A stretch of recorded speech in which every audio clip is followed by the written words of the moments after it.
Cumprimentamos nossos amados irmãos com muita alegria, com a paz de nosso Senhor e Salvador Jesus Cristo. Estamos chegando no final da nossa escola bíblica de estudo da CPAD. A lição de número 12 é o nosso encerramento, que traz como título Exortações Finais na Grande Maratona da Fé. Estivemos ausente 2 aulas passadas. Motivo esse que houve necessidade de nós trabalharmos em uma construção civil, aqui mesmo no nosso lar, na construção de um banheiro. E o nosso segundo passo será a construção da nossa sala, que nós vamos fazer num espaço reservado em um terreno do nosso lar. Dentro de casa é muito quente e não dá para nós fazermos as gravações da aula. Nós estamos num espaço muito confinado. Nós vamos, depois da nossa gravação, mostrar aos irmãos aqui como está esse espaço. Já estamos com o projeto de alargar, aumentar. Já derrubamos um pedaço da parede. Nós vamos fazer uma outra parede maior, mais larga. Vamos aproveitar o terreno, vamos fazer uma coberta, tudo isso para a glória de Deus. Requer muita paciência, requer manutenção, gastos. Por isso, às vezes, a gente pede a vossa contribuição pela necessidade. Às vezes a gente pede contribuição para comprar pincel e quando dá certo, algumas pessoas, irmãs, irmãos, missionária, nos envia, a gente compra, manda as fotos pelo e-mail, provando que nós estamos gastando na obra do Senhor. E essa construção é muito pequena, a gente não vai gastar muito, já está marcado para a próxima semana a gente construir a nossa sala de gravação para o canal do YouTube. Amados irmãos, nós já recebemos uma pequena contribuição, R$100 de um, 70 de outro, e nós vamos aumentar aqui. Já falamos com o pedreiro e nós vamos mostrar como está a situação após esse vídeo. Os irmãos vão ver que não é fácil gravar aula para o YouTube. Principalmente quando nós estamos estudando a semana inteira. Gastando 20 horas de estudos para trazer menos de 1 hora de aula para os irmãos. Não é nada fácil. Mas vamos, de cabeça erguida, pedir que Deus abençoe a todos vocês. Nós não vamos parar, mas estamos aqui de prontidão para juntos abraçarmos esta obra. É uma obra de Deus que será ministrada para todo mundo. Amados irmãos, vamos para a nossa aula de número 12. Desejamos um bom final de trimestre a todos, que cada um aí na sua escola seja abençoado por mais um novo trimestre que está chegando. Estamos juntos nesta jornada. Então, nós estamos dando a finalidade quando ela vai falar sobre a maratona da fé. A leitura bíblica em classe, ela vai mostrar um exemplo clássico de quem venceu a maratona da fé. Por isso que ela diz, olhando para Jesus, que é o autor e consumador da fé. Então, nosso primeiro exemplo de quem já venceu a maratona da fé é o nosso próprio Senhor e Salvador Jesus Cristo. Com isso, nós mostramos que Jesus, quando veio, havia uma condenação no mundo. Que condenação é essa? A morte. Então havia uma trajetória inteira, porque Jesus antes estava escondido no seio do Pai, ele era o verbo, Dabá, o Logos, que estava no seio do Pai, isto antes da fundação do mundo, o verbo estava no seio do Pai, houve um trato para a encarnação do verbo. João 1 e verso 14. Havia todo um percurso, uma carreira, uma maratona, chamado encarnação. Jesus haveria de encarnar-se, tornar-se homem. E o projeto estava com o Pai.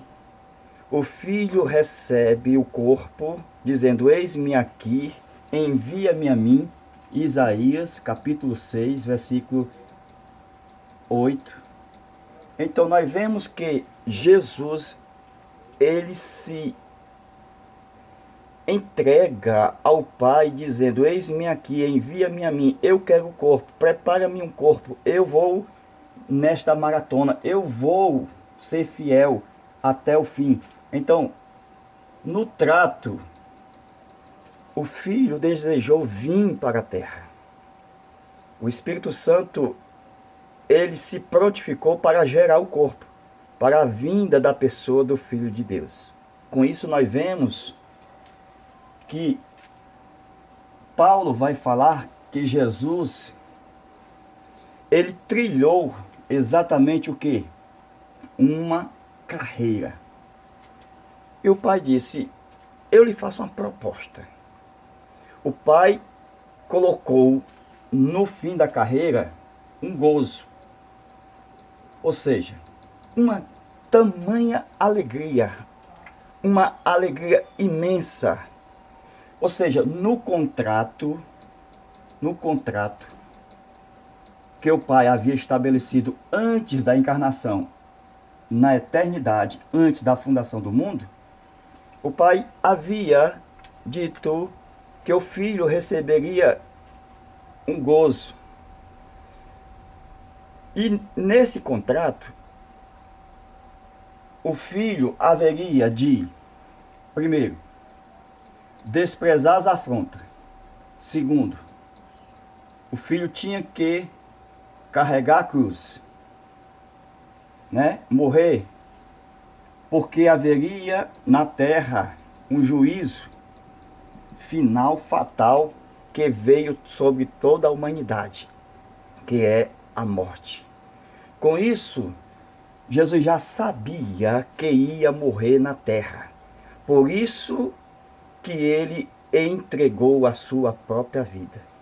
Ele sabia que tinha que morrer, porque a morte veio por uma só ofensa. E veio sobre todos os filhos de Adão. Quando Jesus se faz homem, ele já sabia que tinha que enfrentar a morte. Com isso, o Pai havia planejado que o Filho tinha que passar todas as afrontas, carregar a cruz. Isto mostra, irmão, a luta da caminhada nesta terra. Por isso que o autor diz: olhando para Jesus, o autor e consumador da fé. Então nós vemos que desde Adão, voltando agora, desde Adão aqui, desde Adão havia recebido também uma maratona de obediência a Deus. E nessa maratona, ele também receberia um prêmio. Que prêmio é esse? A vida eterna. Só poderia obedecer a Deus, só devia obedecer a Deus, comendo da árvore da vida. E Adão não comeu, desobedecendo a Deus, comendo da árvore do conhecimento do bem e do mal. Com isso nós vemos que ele fracassou na primeira maratona. Por isso que Jesus veio como segundo Adão, mostrando a capacidade de estar na terra sendo fiel a Deus. Porque a fidelidade a Deus é importante para a vitória. ser fiel até o fim, e dar-te-ei a coroa da vida. Paulo sabia da carreira. Ele disse no final da sua vida: combati o combate, acabei a carreira. Paulo sabia da carreira proposta por Deus aos homens. E Paulo diz: guardei a fé, e desde agora está preparado a coroa da justiça. Com isso nós vemos que no fim do trato do pai com o filho, o pai havia dito que haveria um final feliz dentro da fidelidade. Então tenho fidelidade e tenho um trono. Esse trono era o alvo da vitória para os vencedores. Deus haveria de dar o seu filho à direita, e depois o próprio filho também faz um contrato proposto para todos os homens na terra: quem vencer e for fiel até o fim, para o vencedor, está em Apocalipse 3:21, sentará no trono comigo, assim como eu sentei no trono com meu pai. Primeiro, só se assenta à direita. Jesus desprezou as afrontas, carregou a cruz. No fim, depois de levar a cruz até o Calvário, ele assenta no trono. Então o Pai chama para a direita, depois que ele vence a luta. Por isso que a fidelidade é importantíssimo para uma vida de sucesso que não cessa, mas que se sucedendo sucessivamente sem cessar. Então a nossa vida só tem sentido quando ela está envolvida na vida da fonte de todas as vidas, que é a vida do Filho de Deus, que veio dar sua vida em resgate de muitas vidas. A necessidade da vitória era importante, porque haveria um trunfo, um alvo a ser atingido. E para sentar no trono, totalmente contrário com o plano maligno de Satanás, que quis sentar no trono com toda a arrogância, intrepidez do seu coração, querendo subir às mais altas nuvens e colocar o trono à direita e ser semelhante ao Altíssimo. Com isso, é da natureza da divindade, é da natureza de Deus abater os soberbos, mas também dar graças aos humildes.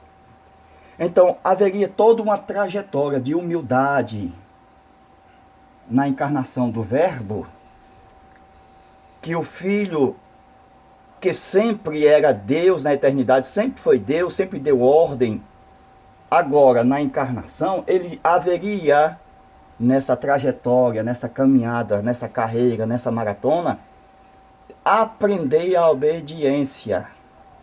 Então haveria o ser de Jesus está exatamente humilhado.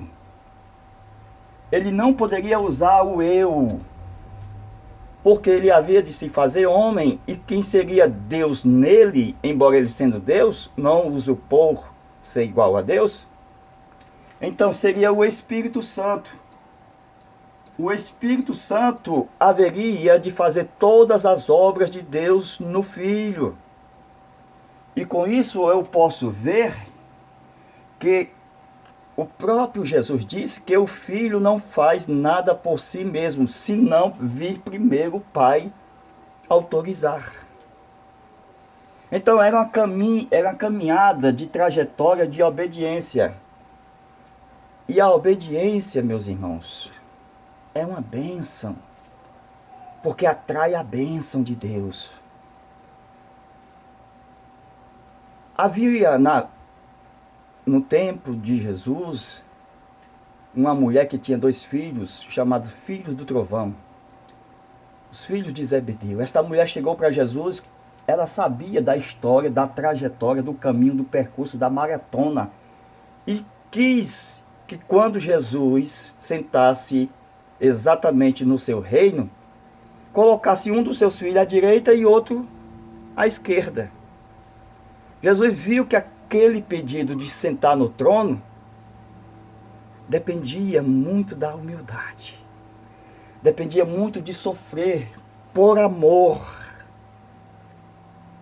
Então o amor seria o cumprimento da lei e a manifestação da vitória que ele teria no fim da vossa fé, na caminhada, na trajetória.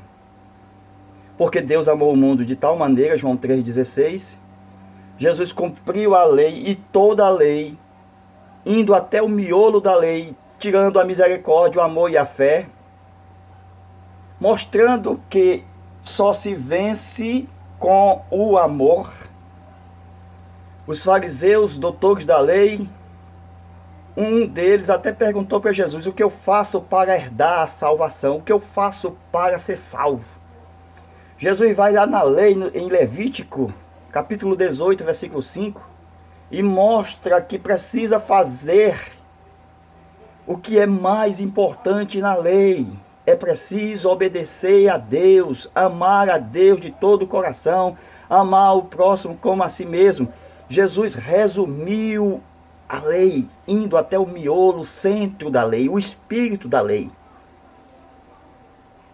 E os fariseus, doutores da lei, ficaram tudo para trás, porque ele só ia na parte externa da lei, no olho por olho, dente por dente, em ficar cego e banguelo. Não é este o estilo que foi traçado por Jesus. Jesus mudou a história, trouxe o verdadeiro sentido da lei.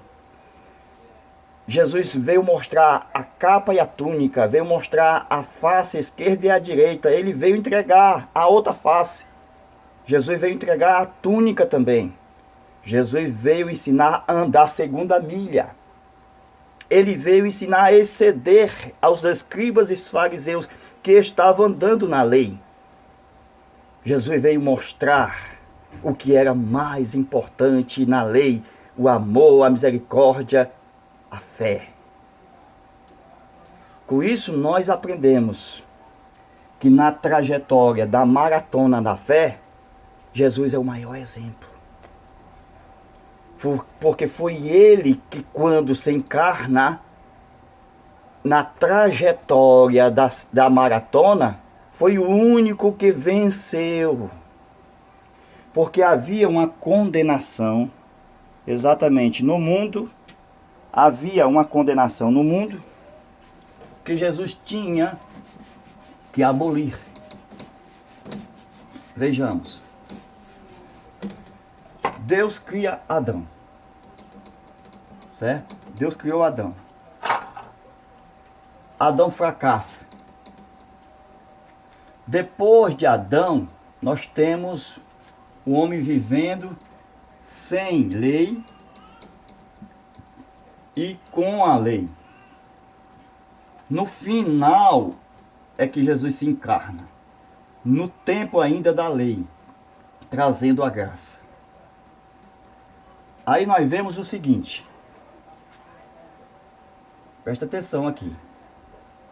Eu tinha, no tempo antigo, os que viviam sem lei, que é antes de Moisés, porque em Moisés que veio a lei veio em Moisés. Então todos que viviam aqui antes de Moisés, eles estavam condenados mesmo sem lei. Qual era a condenação deles aqui? Qual era o juízo que eles tinham aqui, esses sem lei?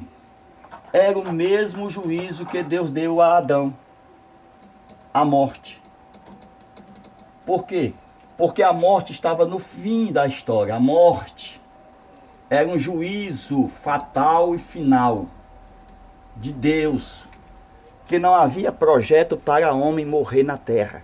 Então, como Deus havia advertido, se tu pecar, se você pecar, então por uma só ofensa, Deus trouxe o juízo, a sentença máxima para o Éden. para o Éden. Então nós observamos o seguinte: tanto Adão como os filhos de Adão vão morrer. Até mesmo os filhos de Adão, antes do estado eterno, que viverem nessa terra, vão morrer. Com isso, Deus trouxe a sentença máxima, o juízo máximo em Adão. E todos de Adão até Moisés passariam pelo juízo o de Adão. Por isso que Caim, ele não sofre o juízo com o pecado individual dele na terra. Quando ele mata seu irmão Abel, Deus não mata Caim.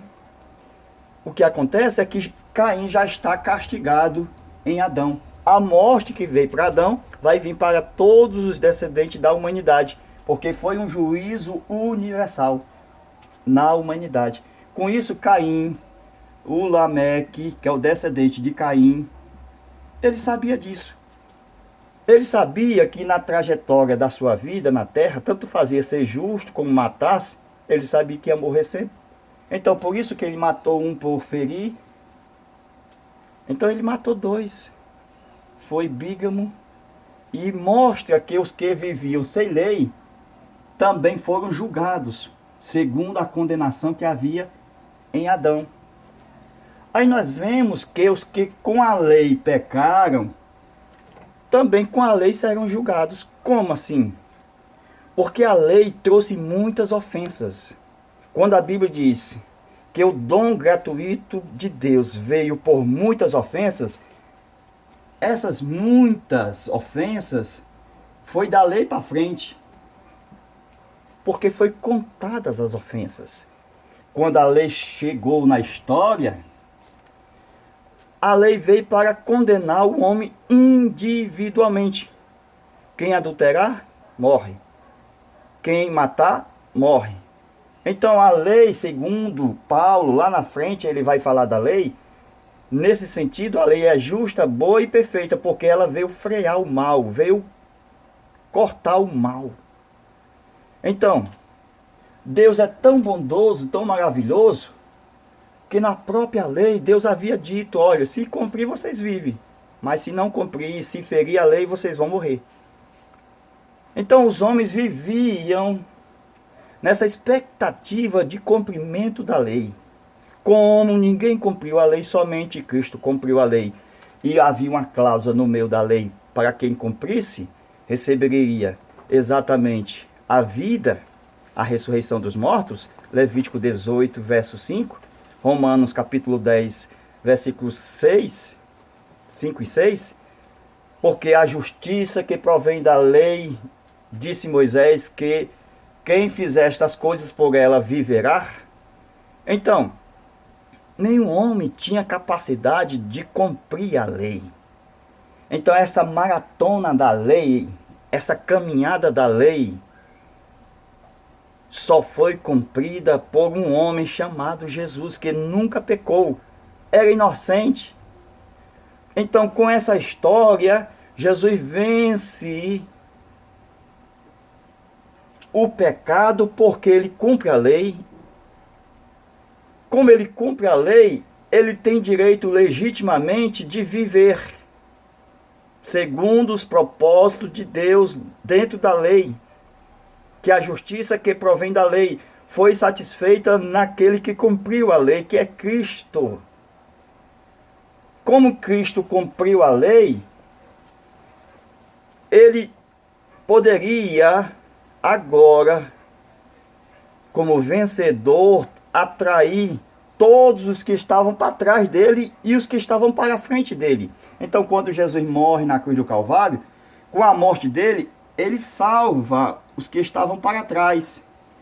E quando ele ressuscita, ele salva os que estavam para frente. Então a morte de Jesus trouxe salvação universal para todos aqueles que esperavam na promessa de Deus.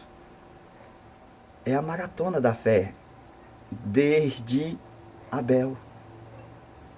Então a lei veio somente para que o homem pudesse, ao transgredir, depender de Deus. Porque o mais importante da lei era a misericórdia. Então, o homem tinha que procurar Deus, misericórdia, Senhor. E com a fé na esperança do Messias prometido desde Gênesis 3:15, passando por Abraão, tipificado no cordeiro morto do tempo da lei, e vindo até o verdadeiro cordeiro que é Jesus, então mostra que a salvação foi satisfeita naquele que veio como homem, porque a justiça da lei era que um homem viesse morrer. Era necessário a morte de um homem e não de um carneiro. Glória a Deus. Glória a Deus.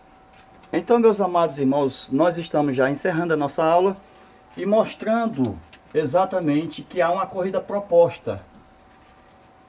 Deus havia dado a oportunidade a todos os homens, mesmo no tempo da raça humana antediluviana. Deus ainda deu uma chance com Noé. Mas depois de Noé, o mundo voltou novamente a ter a sua cabeça para baixo, ou seja, o mundo virou de cabeça para baixo novamente. Foi preciso Deus atuar na mudança das línguas, confundir as línguas. Mesmo assim, o povo ainda continuou em pecado. Deus trouxe a lei, mesmo assim o povo transgredia a lei de Deus.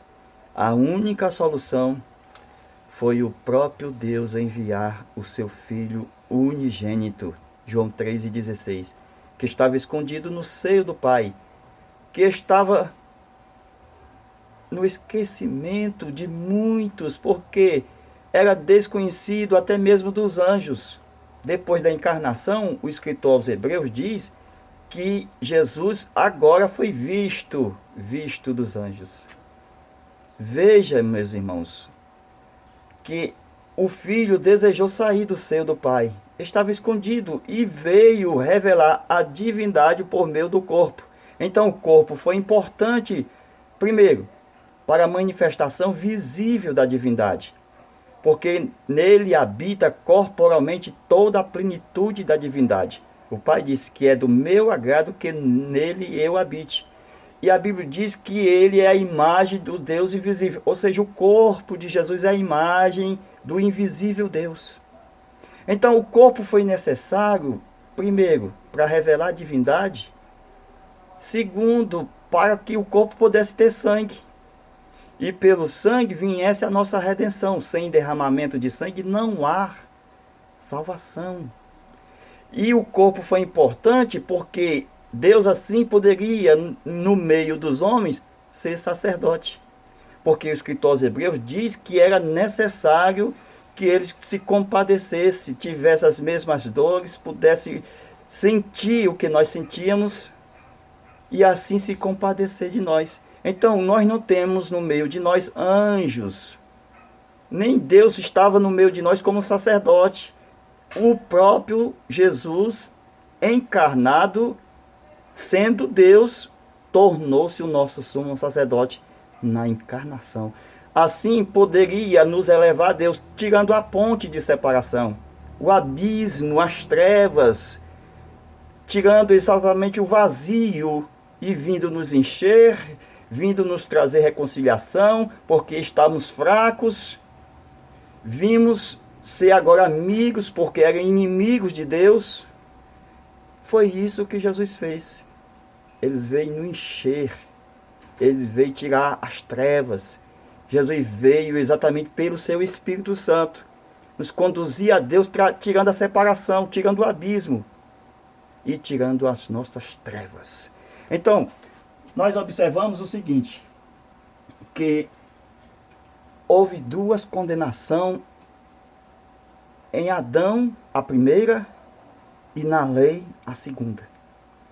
Por quê? Porque os homens pecavam, viviam e pecavam. Eles esperavam a morte chegar. Isso antes da lei. Então a lei, ela veio frear o pecado, trazendo morte individual para o infrator. Então, agora eles morreriam e não deveriam mais esperar a morte. Eles morreriam pelo seu próprio pecado e agora não mais pelo pecado de Adão. Então, Por isso que Jesus, quando veio, havia a lei que condenava o pecado. E Jesus veio porque havia muitas ofensas, porque a lei agora imputava o pecado de cada um individualmente. Então, meus irmãos, Deus sempre quis um recomeço com a humanidade. Isso nós vemos no próprio povo de Deus, no Antigo Testamento, Israel, sempre fracassando, adorando ídolos, e Deus reconciliando o povo com ele, através dos profetas, através da mensagem dura de juízo contra eles. Então, meus irmãos, Jesus foi o nosso campeão, terminou a corrida e também cumpriu todas as regras. Paulo havia dito que aquele que corre a carreira, a maratona, deve correr legitimamente. Então Jesus havia de cumprir legitimamente. Ou seja, legitimamente são leis, são regras que havia exatamente. Jesus ele tinha que chegar. Jesus veio, não pecou, não caiu. Ele chegou aqui, no fim da carreira. Levou o prêmio. Que prêmio era esse? A ressurreição dos mortos. Porque em Cristo foi satisfeita a justiça da lei, da vontade de Deus em Cristo. Com isso, quando Cristo leva o prêmio, ele agora, como nosso vencedor, faz com que todos aqueles da humanidade tornem mais do que vencedor. O que é isso? É que Jesus foi o vencedor. E nós somos os mais do que vencedor, porque nós não corremos a carreira que Cristo correu, a da lei. Cristo sofreu por nós, morreu na cruz, nós não morremos. Cristo levou o prêmio e nos deu de bandeja. Nos deu o seu prêmio somente tendo fé. Por isso que a maratona é da fé. É somente crer. Aí Jesus coloca um símbolo no meio dessa maratona, porque ele aceita a nossa morte com um símbolo. Era para nós morrermos fisicamente. Então, mesmo na maratona da fé, Jesus nos aceita pelo batismo. Pelo batismo. Como isso? Quando eu creio nele. A doutrina do batismo, que está em Hebreus capítulo 6. Nós temos batismo na água, batismo com o Espírito Santo e batismo com fogo. E quando eu creio em Jesus, eu sou batizado nele. Aquele homem que se arrependeu, o ladrão da cruz, ele foi batizado em Cristo pela fé. Por isso que Jesus disse, para sentar no trono, se ele for batizado com o mesmo batismo que eu sou batizado, que batismo é esse? Da morte. Tinha que passar pela morte, da qual Jesus passou, porque nós passamos pela ceia, porque nós comemos o pão e bebemos do cálice, provando que nós somos participantes da sua ressurreição, da sua vida eterna. Com isso nós vemos que o batismo foi colocado, o das águas, como símbolo da nossa própria morte. Então, era para todos nós termos morridos por causa do nosso pecado. Então, Deus coloca um símbolo no meio da maratona e pela fé, ele já nos aceita como já mortos para o pecado, para o velho homem. Por isso que Paulo disse, não vivo mais eu, mas Cristo vive em mim. Então a vida que eu vivia outrora na carne, agora vivo na fé do Filho de Deus. É uma maratona da fé. Por isso que nós temos que ser batizados, porque Deus nos aceita já como os mortos. Porque batismo é sepultamento de pecado, é estarmos mortos para este mundo, provando exatamente que nós estamos com Ele na fé, na vitória. Somos os verdadeiros torcedores. Nós estávamos lá quando Ele morreu pela fé. Quando Jesus triunfou, porque a morte como juízo foi um castigo que veio sobre toda a humanidade. E quando Jesus morre aqui, levando o prêmio da ressurreição, a morte que estava sobre ele, o castigo que estava sobre Jesus, nos trouxe a paz. Pois que a lição vai tratar da paz, porque Deus pegou a morte, que era um juízo, e levou sobre Jesus essa morte. Agora, quando Cristo leva a morte que era para todos nós, ele transfere essa morte para ele e nos traz a paz. Glória a Deus. Então, o castigo que era a morte, que estava sobre ele, sobre Jesus, nos trouxe a paz. E a paz é o árbitro, a paz é o juiz da nossa salvação. É ela quem tira a nossa culpa. É ela que ela chega no nosso coração, que é a paz de Deus que excede todo entendimento. Ela nos tira a culpa. E quem tem culpa está condenado. Como a paz de Deus é o juiz que decreta nós como salvo, e ela triunfa no juízo, ela elimina toda a ira de Deus. É o Deus da paz que entrou no nosso coração por meio do Espírito Santo. Com isso, cancelando a culpa, nós não sofremos o juízo da ira divina. Nós não passamos pela morte eterna. Porque a morte tem 3 tipos de morte: a espiritual, a física e a eterna. Nós não passamos pela morte eterna. Nós estávamos mortos espiritualmente, aceitamos a Cristo, passamos da morte espiritual para a vida eterna. Agora, mesmo passando pela morte física, teremos ressurreição do corpo e seremos transladados na volta do Senhor, no arrebatamento da igreja. Com isso, nós não sofreremos mais o dano da segunda morte, porque estamos imortalizados, vida eterna em Cristo Jesus nosso Senhor, que nos salvou e nos comprou com seu sangue, pela sua graça e pelo seu amor. O segredo da maratona, o amor. Como foi que Jesus venceu? Amando. Amar a Deus sobre todas as coisas. Não ter ídolo, ter só um Deus, amar a Deus. Não adulterar, não exatamente, não adulterar, não cobiçar, não matar. Isso é amar o próximo. Então o resumo da lei é o amor. Então eu mato a morte amando a Deus e ao próximo. Isso a morte já era. Porque quando eu faço isso, eu faço em memória do que ele fez por mim. Jesus diz: fazei tudo em memória de mim. Então não são as minhas obras que vão me salvar. Mesmo eu tendo fé em Deus, as minhas obras são tipos das obras de Cristo.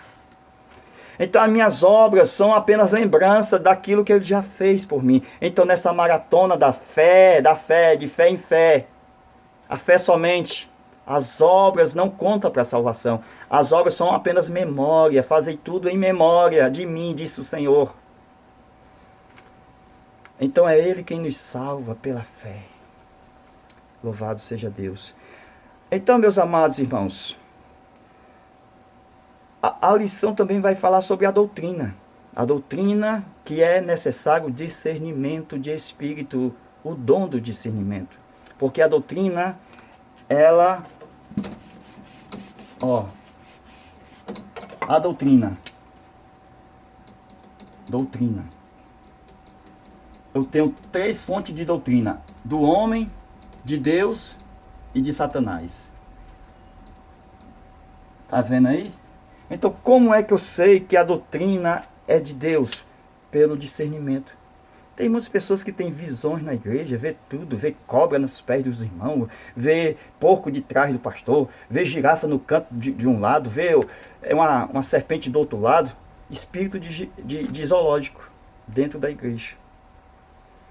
Veja, meus irmãos, precisamos do discernimento, porque na maioria das vezes as doutrinas são de Satanás, quando não é de homem.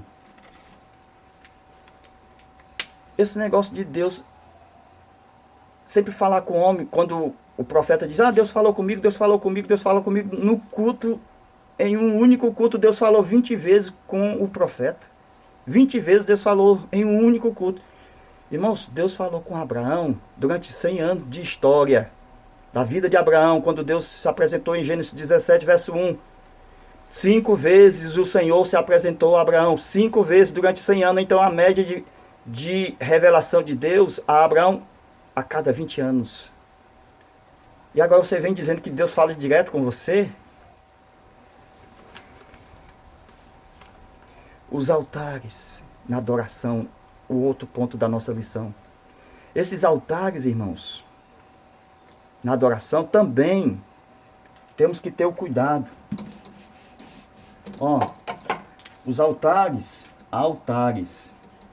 porque vai ter adoração e nós temos que ter uma adoração verdadeira, porque o Pai assim o procura, os verdadeiros adoradores que adoram em espírito e em verdade. Então, os altares, nós temos o do homem, o de Deus e o de Satanás. Então, nós podemos ver exatamente o altar do homem. Qual era o altar do homem? O Saul. O de Deus, Samuel. E o de Satanás, o Balaque. Então, meus irmãos, cuidado com os altares, porque na maioria das vezes é o de Balaque que funciona. Depois é o do homem. Dificilmente é o de Deus, porque é um altar santo, não pode ser profanado. Tem que ser só no positivo, mais com mais, mais com mais, nunca mais com menos, porque mais com menos dá menos. Deus não compactua com as trevas, que é menos. Então Deus é justo, até mesmo na matemática, Ele utiliza no mundo espiritual. Se eu tenho o santo, eu toco no santo, fico mais santo. Se eu tenho um santo e toco no profano, fica profano. É o que está registrado. Cuidado com a sua adoração. Não toque no que é profano. Seja santo assim como o Senhor, nosso Deus, é santo. Meus amados irmãos, que Deus nos abençoe e nos guarde. Que venhamos ter uma aula abençoadíssima no próximo domingo. Agora eu vou mostrar como é que está aqui. Se você nos quiser ajudar, com toda a humildade, de coração, sem nenhuma tristeza, deixe o seu e-mail. Entraremos em contato. Qualquer oferta. E ainda mais. Se vocês nos ofertar com R$5, nós vamos fazer uma gravação de um vídeo extra e enviaremos para você como oferta. É dando que se recebe. Se você nos ofertar R$20, então você tem 4 aulas grátis nas próximas lições. A primeira, a segunda, a terceira e a quarta. Então, a cada R$5, você tem uma aula grátis na nossa nova lição. Então, se eu ajudar com R$100, é só pegar, dividir aqui, ó, cada aula R$5, uma forma de gratidão. Eu vou te dar mais aulas extra por e-mail, de qualquer forma, por zap. Eu vou lhe dar 20 aulas. R$50, 10 aulas extras, fora que nós vamos colocar no YouTube. Então, nós estamos ensinando aqui o pulo do gato, mas nas aulas extras nós vamos ensinar o pulo do leão. Então, nos ajude. Deus abençoe, em nome de Jesus. E vamos ver como é que está a nossa sala por enquanto. Se vocês nos ajudar, nós podemos melhorar mais ainda. Não chore. Deus é contigo. Esta aí é a nossa lousa de gravação. Veja como está a nossa iluminação, certo? Então, nós gravamos aqui por causa que nós temos um vento vindo daqui, ó, certo? Temos um vento vindo daqui. Dentro de casa não dá para gravar aula, certo? Então nós vamos aproveitar isso aqui, não precisa de ar-condicionado, tá bom? E nós vamos mostrar aqui como é que está o nosso chão. Olha aqui como é que está. Viu? Mostrar aqui como é que está aqui, ó. Ó, a nossa gravação, como é que funciona. Ó, vamos mostrar aqui. Ó, até uma raquetezinha para matar as muriçocas. Veja aqui, ó. O nosso projeto é alargar essa tenda. Ó, como é que tá aqui. Nós vamos alargar, trazer até aqui. Então veja aqui como é que está aqui, viu? Então nós vamos derrubar essa parede aqui, ó. Derrubar essa parede, aumentar aqui Aumentar aqui. Vamos aumentar aqui. Vindo até aqui. Colocar esse portão para ali. E essa lousa vai vir mais para cá. Nós vamos aumentar a iluminação. Deus abençoe a todos. Fica na paz de nosso Senhor e Salvador Jesus Cristo. Amém.